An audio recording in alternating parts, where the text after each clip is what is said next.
Okay, सो आज का topic है ह्यूमन राइट्स की जो 3 जनरेशन है उसके बारे में। सो ये कैरल बेसिक नाम के एक ह्यूमन राइट्स स्कॉलर थे, उनके द्वारा इनको इंट्रोड्यूस किया गया था कि जो ह्यूमन राइट्स की कैटेगरी है इन्होंने डिवाइड किया कि 3 प्रकार की जनरेशन होती है ह्यूमन राइट्स की, और उसके माध्यम से उन्होंने समझाया बताया कि किस प्रकार से ह्यूमन राइट्स जो है दुनिया भर में एवॉल्व हुआ है। तो उन्होंने 3 कैटेगरी बताई। फर्स्ट थी जिसको हम बोलते हैं first generation of human rights, जिसमें आपका ह्यूमन राइट्स में आपके सिविल और पॉलिटिकल राइट्स आते हैं। और सेकंड जनरेशन ह्यूमन राइट्स के अंदर जैसे कि आपके कल्चरल राइट्स हुआ, सोशल राइट्स हुए, या फिर आपके इकोनॉमिक राइट्स हुए।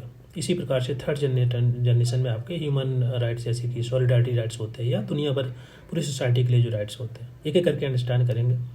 जैसे कि पहला जो है आपका फर्स्ट जनरेशन ह्यूमन राइट्स, इसमें right to life, right to liberty, right to property, और freedom of religion, freedom of thoughts, freedom of movement, ये सभी के सभी आपके अधिकार जो आते हैं वो आपके फर्स्ट जनरेशन ह्यूमन राइट्स में आते हैं। और इनके बारे में चर्चा की गई है। जो यूएन का डिक्लेरेशन था आर्टिकल 3 से लेकर आर्टिकल 21, वहाँ पर इन सब फर्स्ट जनरेशन ह्यूमन राइट्स के बारे में चर्चा की गई है।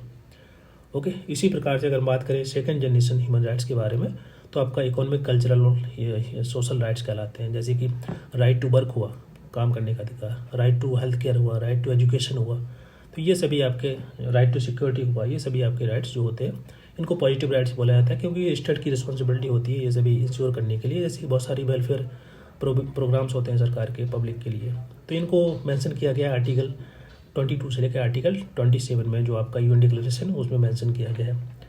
इसी प्रकार से आपके थर्ड जनरेशन ह्यूमन राइट्स जो होते हैं वो पूरी समाज के लिए, पूरी सोसाइटी के लिए होते हैं। जैसे कि for example right to environmental protection हुआ, ओके, राइट टू पीस हुआ, तो ये सभी के लिए होता है। इनको हम कलेक्टिव राइट्स बोलते हैं। राइट टू सॉलिडारिटी हुआ, इनको हम कलेक्टिव राइट्स बोलते हैं।